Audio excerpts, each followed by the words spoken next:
Welcome to our live show. If you're stopping by right now, thanks for joining us. And if you're catching this later, thank you so much for listening. We have some amazing special guests here, Thor Haven Farm. So, just a little introduction.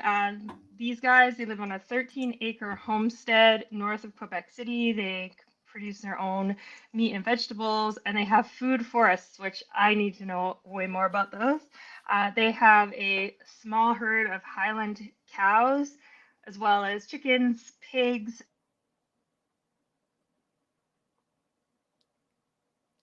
Oh, I think you're frozen.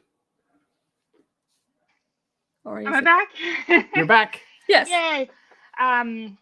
We're all probably in our bug out locations, so internet isn't consistent. The amazing woven products made by Bridget. So really cool. And I was wondering, could you guys tell us a little bit about your channel? Yeah, so we started it, I want to say a year ago, or A little bit probably more. more than that. Yeah. I think we started maybe 2 years ago. Yeah. And we did like 3 videos, and then it kind of got away from us, and we didn't really do any more for an entire summer. And then we almost started back up almost a year later, and then have been trying really hard to keep it going for that year. Yeah. Is there a video that you are just that really says a lot about your channel that you want people to go watch to catch up on your channel? I don't know, because there's a bunch I want to redo. Because I think like our intro video and a bunch of those other videos are really dark, or they've got bad sound, or the cameras. Yeah. Some like As we upgraded our, exactly material, it get better. So we've gotten better and better with the videos. So going back to some of the early ones, I'm like, oh God, I might have to take that down and maybe redo it and that kind of stuff. So we'll definitely be doing a new intro video probably, and that kind of stuff as well. I absolutely love the video that you did about a tour of all the stuff, essential items to have in your vehicle. That was a really good one. Nice. And there's a lot of humor in your videos. I try to keep it humorous too. Yes. I hope that it is humorous anyway, because it just, you kind of, I think when I watch ones that are humorous or add a different taste to them, then it just helps you remember it better as well. Yeah. We love laughing. So. Yeah, exactly. So, yeah. Yeah, absolutely. And I know that you guys have a year of meat and 6 months of fruit and vegetables stored up. I think you guys do canning, and what else? You do freeze it and can it. Are those your choice methods of preserving? Yes, mostly. Mostly, yeah. I think that's pretty it. Pretty much it. It was this year we really got into the canning. Yeah. And started doing more of that. And we love it. Yeah, exactly. It's like kind of addicting, and free some space in the freezer. So I think next year we'll do a lot more canning to be able to rely less on the freezer and be able to put more stuff away, where it's almost like fast food for homesteaders. Yeah. Because you can just go down, it's all ready to go. You just warm it up and it's good. So I think that sounds like a good title for video, fast food for homesteaders. Yeah, exactly. Yeah. So it's like we have chilies, and we had the spaghetti tonight, which we did, and spaghetti sauce and the potato leek soup, and we've got rabbit that we can, so we can throw rabbit into a cold salad or a pasta or something like that. It's like a treat. Yeah. So do you do much dehydrating? Because I know with us, it's pretty time consuming to do a small amount of stuff. So do you do that at all? Or? We were doing it. Yeah. For like fruits. Yeah. Yeah. And the boys loved it. Oh, yeah. They would eat tons of it. And we did. They've been bugging us lately To for do the fruit roll-ups. Like Oh yeah. Because he found a great recipe with blueberry, and Mhm. like they keep asking for it again. Yeah, and we can forage for all our blueberries out the back, so we can grab pounds and pounds and pounds. And Yeah. so if we can do some more of those, but I think when we bought the dehydrator, it must have been last year or the year before, we Yeah. kind of went nuts with it for A while. a while, and then kind of set it aside, and we need to pull it back out and get Mhm. using it a bit more. Mm-hmm. Yeah, I really love doing banana chips. That's one of my favorites. Oh yeah, Pineapple is a favorite here. that's a Oh good one. yeah. Yeah. And can you tell us a bit about the food forests, because that is really intriguing concept. So it was I was watching a video on I'm gonna butcher his last name, but it was Steven Sabowski or something like that, and he's in southern Quebec, close to the U.S. border. And he was basically talking about the difference between doing, say, an orchard, which is one type of tree sort of thing, monoculture. Monoculture? Yeah. And the difference in stuff that he had, where he brought in different types of trees, different types of plants, different types of shrubs, all that kind of stuff. So it actually helped him produce more overall and allowed more variety in the amount of animals that came in. So we didn't have as many as the pests. So if you have like huge fields of, say, pears or plums or apples, they'll get infected with different bugs and that kind of stuff. But when you have an orchard or food forest with so many different varieties, then you also have different types of birds, different types of prey, different types of beneficial insects. So we've started doing almost 4 different sections kind of thing, where we've done apples, pears, plums, cherries, and then within all that, then we've also started doing rhubarb, thyme, rosemary, some kind of bushes that are supposed to help. And then basically nitrogen? like nitrogen fixtures as well. So we're just trying to get those. So instead of a regular garden where we can plant stuff, we can also put a lot of the perennials into the food forest itself. So it all kind of is beneficial, helps each other out. Because we are really on a sand, so we try to give more, improve the dirt we are on. Exactly. So it's great for potatoes, but potatoes and carrots are great. But some stuff need a little bit more than sand. And and then too, the leaves and everything that drop off start feeding the other plants and create the mulch. So it just all kind of works in harmony, which is really nice. And what about mushrooms?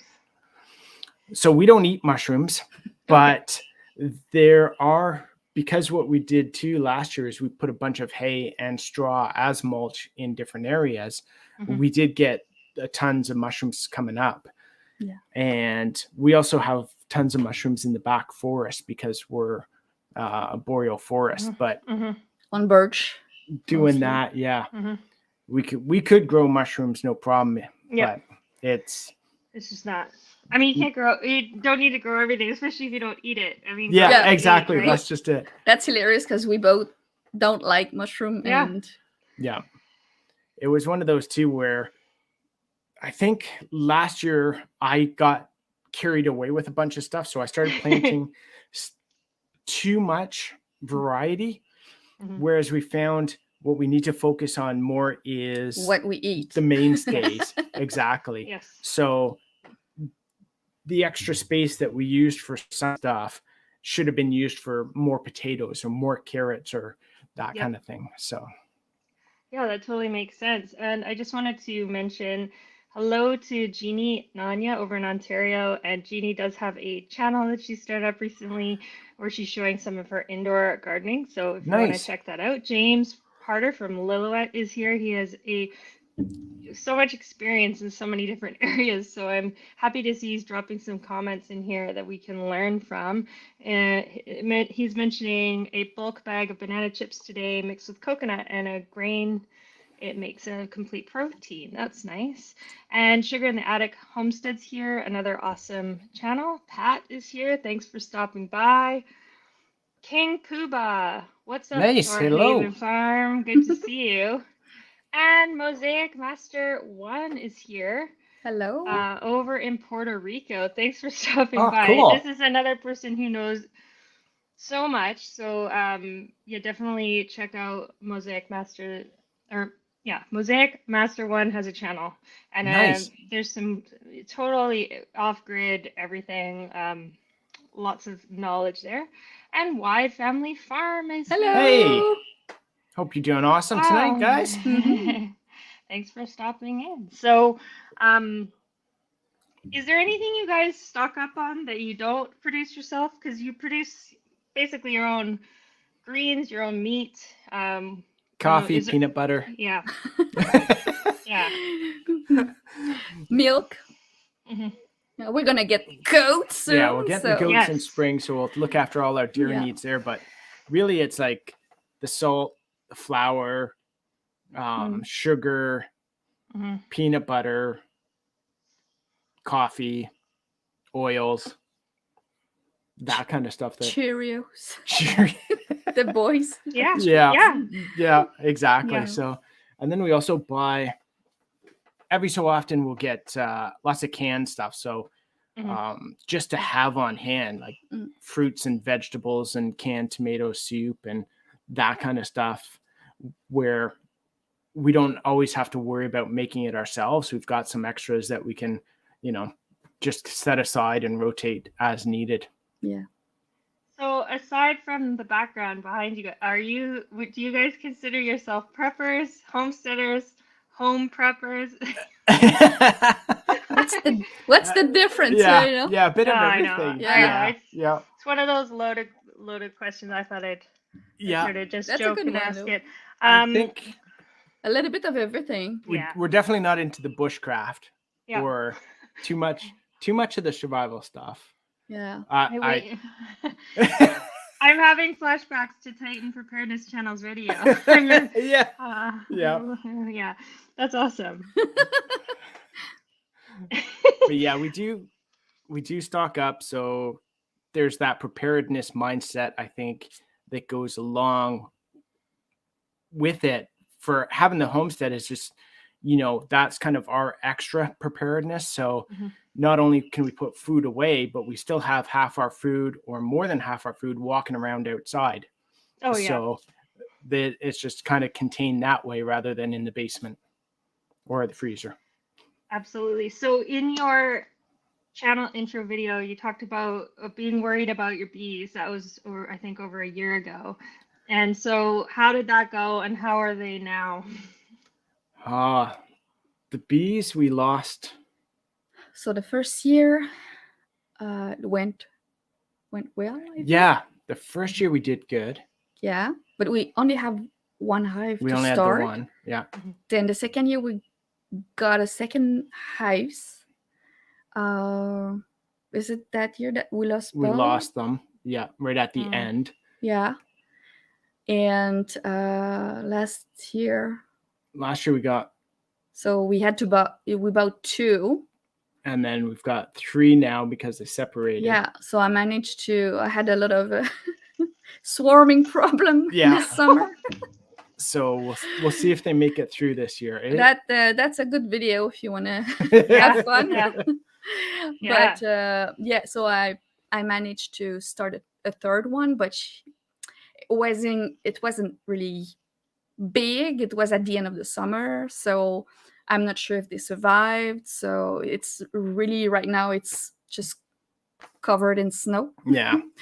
So I have to go check soon because people start getting the hives out already, and so I was actually thinking about that today. Like I have to go check the bees. So if anybody has any questions for these folks, please put it in the comments and we will see. Oh, hey, Canadian Cabin Girl. Canadian Cabin Girl's here, and she has 8 chickens, a rooster named Theodore, and they live better than I do. So, yeah. So, anyways, Cute. are you folks both bee like the bees, or is it one of you more bee shy and the other one does it? I'm the bee person. I film. Oh, okay. Yeah. He keeps his distance. Yeah, I thought there'd be a story there. I just did. yeah, Okay. yeah. I don't mind them at all. It's just really hot in that suit, Yeah. and so I hate getting dressed up in the suit and hate sweating, and it's just no. I'll just stay back and film, and if she needs help, then sure I'll bring some stuff over, or Yeah. do that kind of Yeah. thing. But and Yeah. I help out when needed. Yes. Yes. But otherwise, it's her thing. Yeah. Yeah. I just love doing it. Yeah. I love it. And when you know how to handle, and when you're quiet and Yeah. calm, when you know what you have to do, then everything goes well. And It's like more the vegetable gardening is kind of my thing. yeah, the Mhm. flower Except gardening. is someone my thing. knows when to stick their nose in each other's business. That's so awesome. Oh, I'm definitely going to the bee video after this and checking it out. I noticed a few more people. Woodsman for Life is here. Thanks for stopping in. It's good to see you. You always have great comments. I haven't seen you in a while, but I always appreciate you. And also, Lewis is here. Good to see you. I know you've been busy. And there are some questions. Yeah. So, Sugar and the Attic Homestead would like to know, do you have a root cellar? No, we want to build one. Would love to. Right now, we kind of use a room that's in the corner of the basement away from the wood stove, and there's no heater in there. And no light. So it stays pretty cool. We keep our potatoes there. Yeah. But what we want to do is actually at some point build a root cellar. Our big problem is our land is flat, so we can't build it into a hillside. Yep. And we also get 5 feet of snow. So trying to use it in the winter, we'd have to make sure that, we kind of build a doorway that's covered or something where I can snow plow it out. Yeah. Yeah. That's awesome. And then the other question is from James, is raising rabbits worth it? Yeah. We did the math this year, and I say yes, Yeah. So we at the beginning of the summer we had 2, so a male and a female. So we made them. We only made it them once. Yeah. And we got 11 babies, and so we have a really nice rabbit colony set up. So we put the mom with the babies there all summer, and they grew up. And there was a lot of grass at the beginning, but at the end it was like a desert. Yeah. With a bunch of tunnels, and they when I harvest them, like most of them were about 3 pound each. So it doesn't seem like a lot, but with the 3 boys and the 2 of us, like it fed us no problem. It fed us no problem. Yeah. So and for the cost that it costs to feed them, it's worth great. it. And for us, we did them 2 styles. We basically canned our own for the meat, basically ground it up into like burger. And then we decided we'd keep some whole. And I think from now on going forward, even though we talked about we might try and can more meat, keeping the rabbits whole is just awesome because we stuff them like a turkey. Yeah. And it's cook amazing. Them like that's what we had for what's the occasion? Thanksgiving. Yeah. Instead of a turkey, we had a stuffed rabbit. And kids love it. Yeah. Oh, that's amazing. Yeah. Are there a lot of recipes out there for that, or do you make your own recipes as you go? There's still a lot of recipes, especially if you find like rustic old kind of thing. Yeah. It's like chicken. It's really like chicken. Can cook it the same way. Yeah. Oh, that's so neat. Yeah. And it looks like we have a few. We've got Aloha J. Hello, Coast to Oh, Coast Preppers. Because, yeah, aloha. I'm in BC and these guys are in Quebec. Backwoods Laws here. Thank you for Hey, stopping by. And Canadian Cabin Girl is saying, my root cellar holds a temperature of about 0 nice. degrees. It's good. And Sugar in the Attic Homestead. What do you do with the pelts? It's this summer we were so busy with so many things, and it's a lot of work to harvest.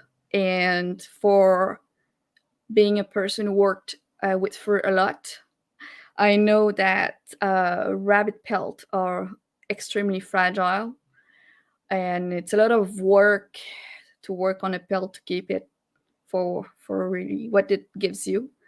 So unfortunately, this year, and all the rabbits were white. So it was when you harvest, they don't stay white. So Yeah. we wanted to have it done, and so we didn't keep the pelt. Um, let's say I would have someone who wants the pelt, then I would just give it to them and just come and pick it up and do whatever you want. But not in a tanning No. yet. The year before we had 3, 4 Yeah. that we kept. Yeah. But a yeah, friend last did year, it, but it's for us, it was to keep that amount of white pelts. Plus, we're butchering everything ourselves, harvesting everything ourselves. We did our cow ourselves. We did the pigs ourselves. So that meat, chicken, plus our full-time jobs Yeah. and the kids. And we kind of have to pick our battles. And as much as we'd probably love to keep them, it was just going to be that much more work that we weren't feeling for at the time. So, do you guys get any downtime? I know you have a hot tub, don't you? Yeah. That helps. Yeah. Yeah. We when we were first kind of together, we would take off for our birthdays and rent a cabbage or cabin, yeah, and make sure it had a hot tub. So then we'd spend a weekend in the hot tub celebrating our birthdays and that kind of stuff. Mm-hmm. And then twice a year. So yeah, and then we figured, well, we keep spending money on that, we might as well just invest in a hot tub and make it so that we don't have to go away. So this is kind of our little paradise where, if we want downtime, we can go walk in the woods or jump in the hot tub or that kind of thing. Yeah, and all the snow you have to remove. I saw that video. That's very meditative, I'm sure. It's kind of like this calming. At some points. The other day, the boys were fixing the skidoo and they left one of the sockets on it. So it fell off the skidoo when they went skidooing, and I picked it up with the snow blower and it stopped and broke a shear bolt. So at that point, it was not very meditational. Yeah. But yeah, usually it's nice. I don't mind snow blowing at all. Oh, that's great. Yeah. I noticed a few more people. Paul is here, another Lower Mainlander. Thanks for stopping by. Paul also has a channel. You guys should check it out if you haven't already. And Julia is saying that is a lot of work. I have notes about different people in the community that I've come across, and I believe Julia's in Alaska. So thank you for stopping by. And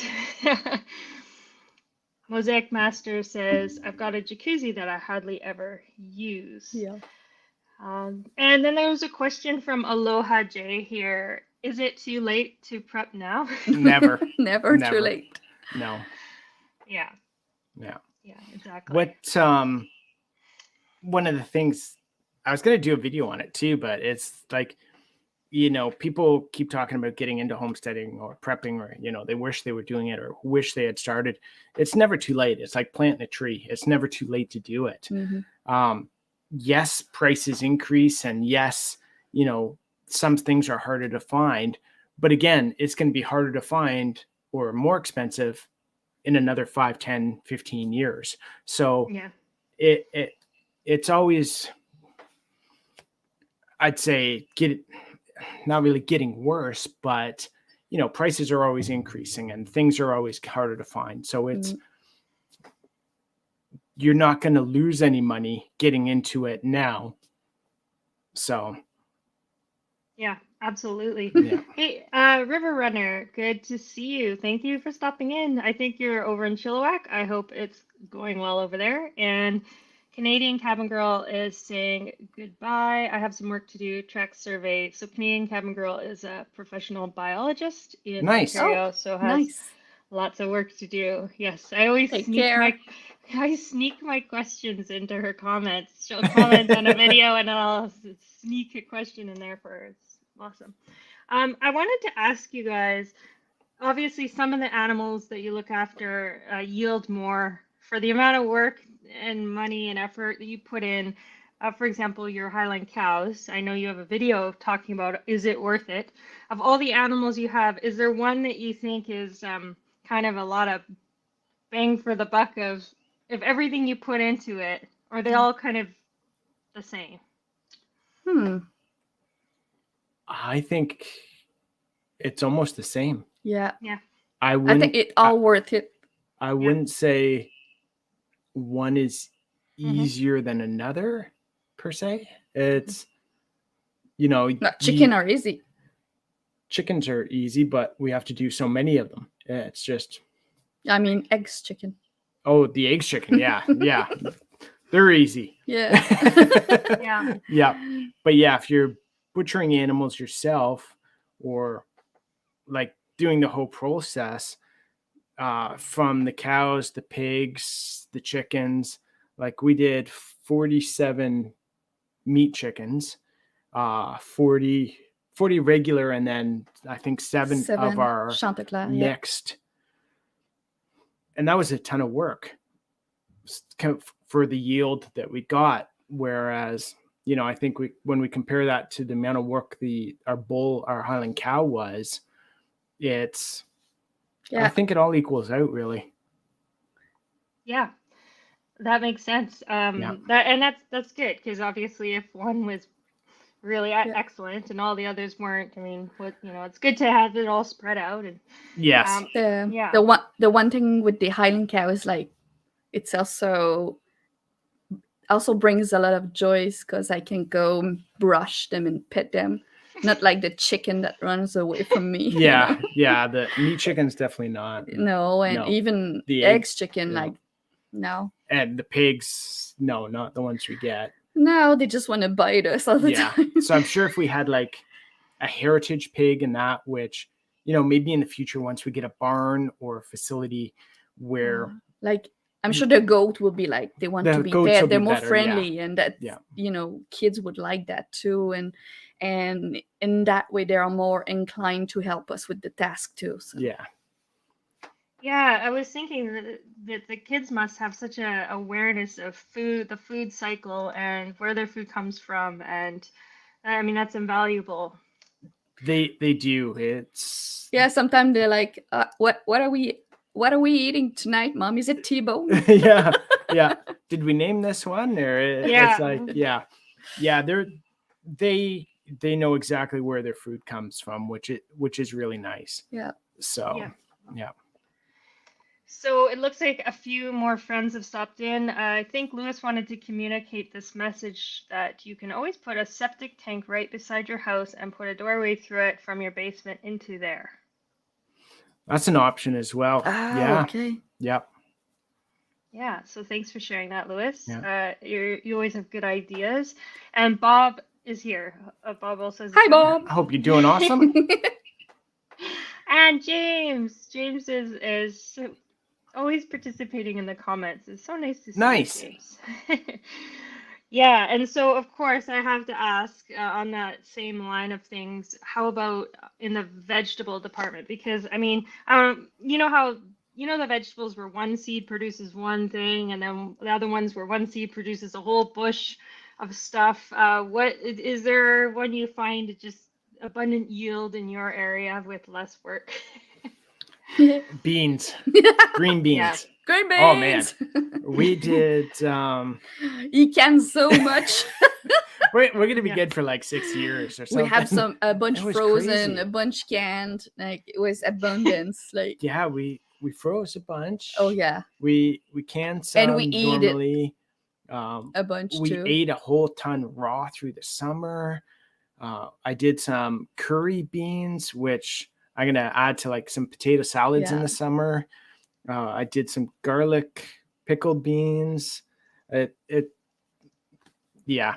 I think green beans are one of those ones Here anyway. that for us and last year especially, just it was overwhelming. So Wow. yeah. I haven't had that kind of luck with beans myself, so it's amazing. And I know a lot of it's regional or what variety and things like that. When you do vegetables, do you do a whole bunch of different varieties, or do you kind of find one that you like and stick with that? I've kind of mixed it up a little. I've done a few different varieties and then sometimes just one variety. I think we're going to try and narrow it down to Yeah. specific ones. You know what works, then you go with it. Whereas when I first started gardening, I'd go into Canadian Tire or Home Hardware and, oh, look, beans off the shelf. Now it's like I'm searching for the beans I want. And now we keep our own seeds too. So. Exactly. Yeah. Yes. So last year we started doing that on a much larger scale. Mm-hmm. So we're doing flowers and vegetables and everything. Yeah. So we'll be able to plant a lot more stuff from our own stuff this year. I might have seen that in your videos. Was there these little boxes that you keep your seeds in for organizing? Yes. Tell us more. So I think I got those off of Amazon. I found that on Amazon. Yeah, you did. And so we ordered those and they were for photography to keep your picture in. Yeah. So they work great. Okay, yes, because I saw them in your, I don't know if it was on your Instagram or somewhere, and I was looking for them, and they just seemed perfect because just a nice catalog. Because that's the thing, storing. If you have your own seeds, how do you store them? I'm sure they're different depending on the seed, but what do you do? Yeah, so we store them in those, and then most of them. Yeah, then others we've got little mason jars, so we keep them in those. Yeah. The bigger one. The other ones we just stuck in like little boxes or Rubbermaid containers or Tupperware, not Rubbermaid. We don't have that many seeds. Yeah. So, yeah. And it's in the basement in the cold. Yeah. So yeah. Really, whatever we can find. And for anyone who hadn't seen the thing that I was just talking about, basically what I saw was it looked as if there were packets of seeds in these nice little plastic boxes that kept them organized, is what I was trying to explain. And because I have all mine in boxes and stuff, and I just thought that looked really cool. So it's nice because I have ones that, so it's a big box, lots of little boxes inside, and then we've labeled them. So, in the carrots, now we've stuck to one type. So there's just that one type of carrot, but I've got others that are herbs. So it's got multiple different herbs in there. So when I go out to plant herbs, I just grab that little box and take it out with me instead of the whole container, and everything's right there where I need it. So, and I got one box for my flower seeds. Yeah. So. Oh, very cool. Very cool. So James is saying new to Thor Haven Farm. And on that note, I want to say definitely anybody who's checking out this video, please go over to Thor Haven Farm. Click that subscribe and notification bell because you will not be disappointed. And also, there's a really great Instagram. They have a really good Instagram account, as well as a awesome website. Go to the website. They sell stuff on there that's beautiful, which I will get into in a few minutes. But back to James. Do you grow your own worms for castings, and any tips for fertilizer? We did one year. And it didn't go as well as we thought. And the worm farm, yeah. And as well, I didn't have time to look after it, and I wasn't dedicated to it. Mm-hmm. So there's just so much going on that it was one of those things that you have to pick. I had to pick and choose my battles, and that wasn't one of them. For us as The well, worm battle. yeah. For us as well, we're I've been hearing mixed stories about, whether earthworms are good for the boreal forest or not. So at this point in time, I was going to add worms to the garden, but I've decided not to, just until, the science figures out the science and stuff like that. But for us, we've got the rabbits. So we collect all their droppings, and that we keep in Rubbermaid containers. So we're able to take it out, throw it on the tractor bucket, and dump it into the garden. That works a lot great. Yeah, that is just awesome.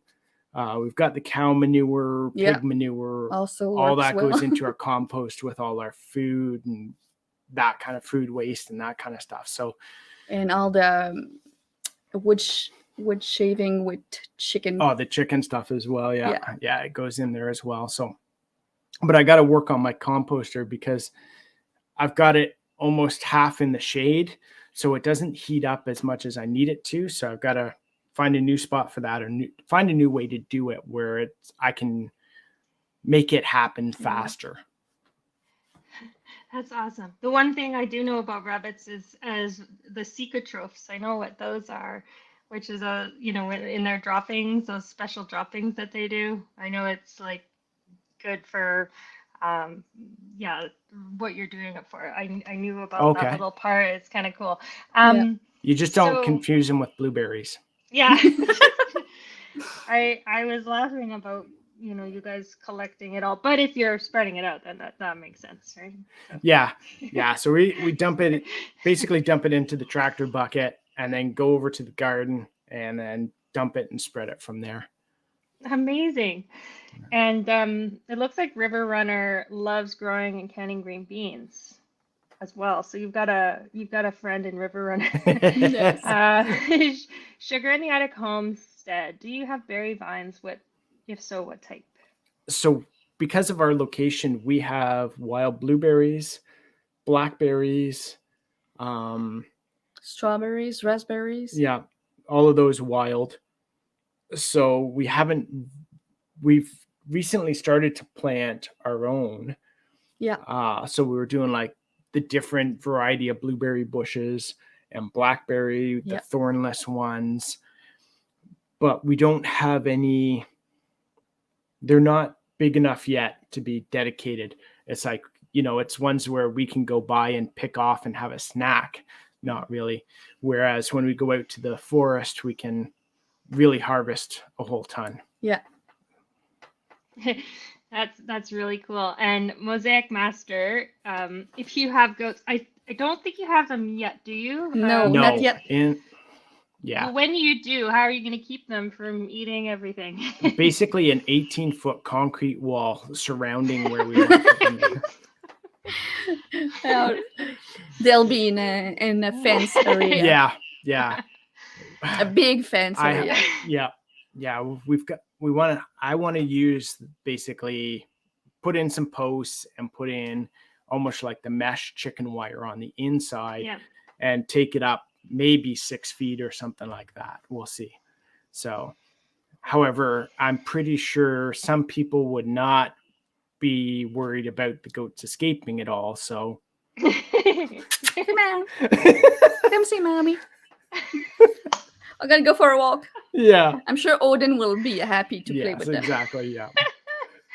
That is so funny. Well, actually, we should have another live stream specifically on the topic of animal deterrence, because we are also growing stuff in Canada, and there's coyotes, bears, and all sorts of stuff in our property, and deer, obviously, and we try everything, including coyote urine and stuff.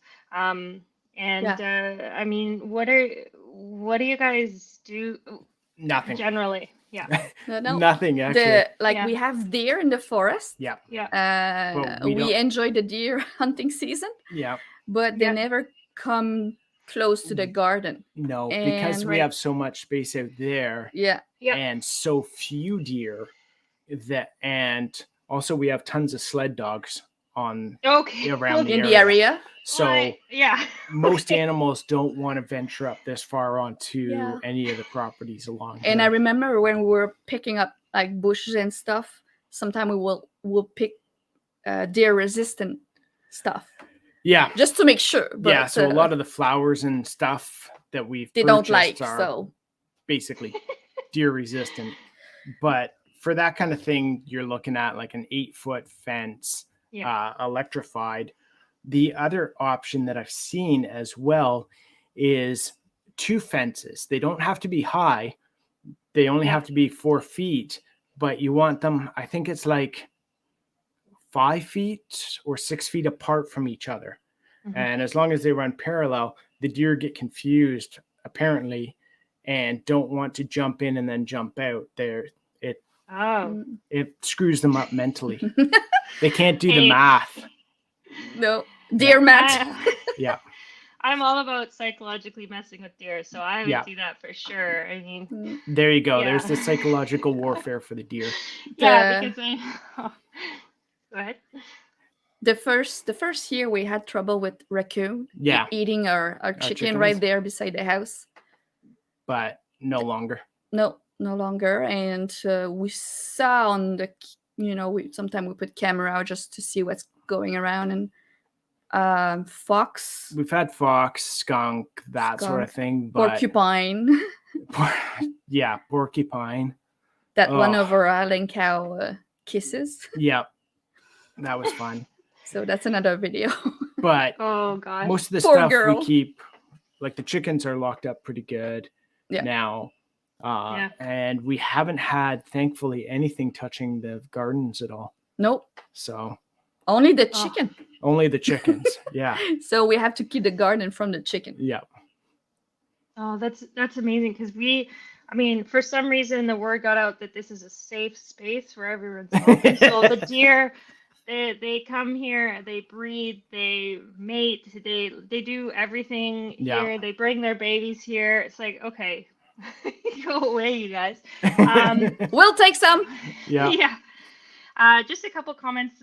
James, excellent points and info. I raised rabbits for several years and they do make great fertilizer. And the great thing with rabbit poo is you don't have to compost it. It can go right in the garden. Whereas everything else, you need at least a year. Yeah. Yeah, good point. And Harvey's here. Woo-hoo. Hey. Thanks for stopping by. Hello.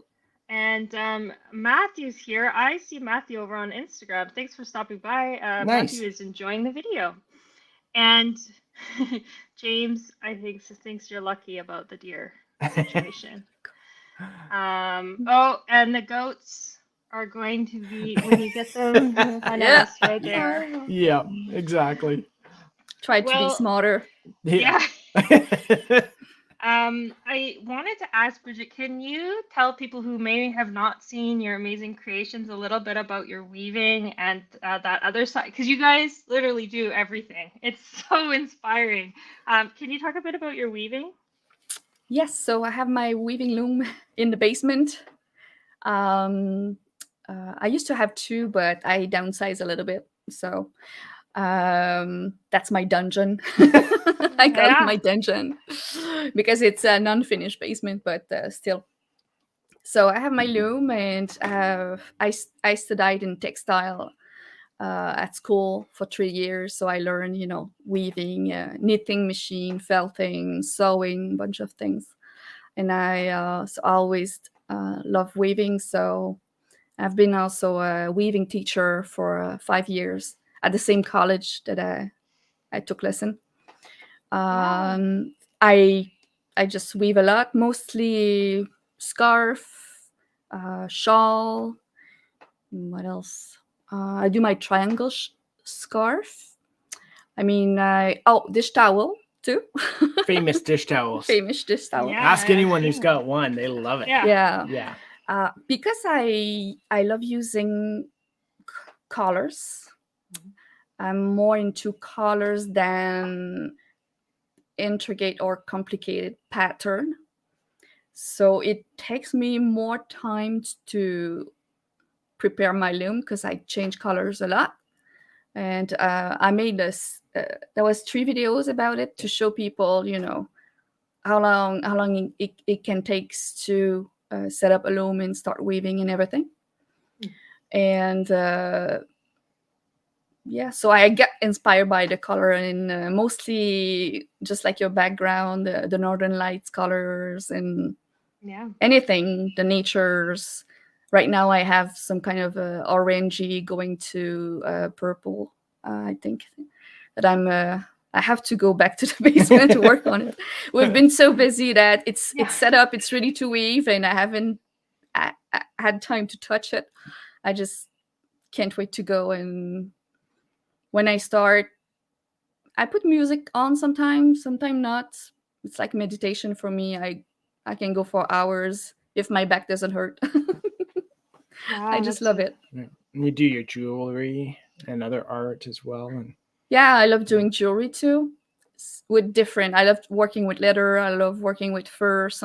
I love mixing all those material together. And if I have bags, I love making bags too. If I get an idea, I'll just go for it. And a real artist, sometimes an idea pops up. And, okay, bye, and going in the basement.